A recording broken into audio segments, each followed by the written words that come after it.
চাঁদ তারা। তার মানে এটা তো পাকিস্তানের পতাকা। এটা বাংলাদেশের পতাকা কি করে হলো? এই পতাকা অবমাননার তথাকথিত অভিযোগে চিন্ময় কৃষ্ণ দাস কেন ১ নম্বর আসামি হবেন? বুঝতে পারছেন ষড়যন্ত্র কোথায়? অথচ এগুলো অবমাননা না। দেখেন কি এটা? এখানে ১ম এ কিসের পতাকা? আইসিস এর পতাকা।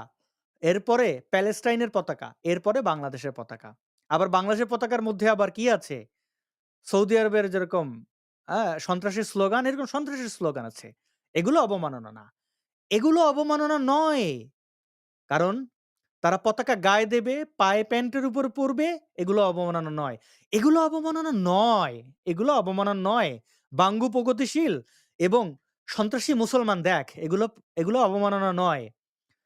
যখন হিন্দুদের একের পর এক হত্যা করো তখন সেটা হত্যা না। আর এই ব্যক্তিকে হত্যা করা হয়েছে, অবশ্যই আমরা দেখব কারা হত্যা করেছে। সেটাকে বলছো জবাই করা। জবাই করা কিনা দেখব। আমি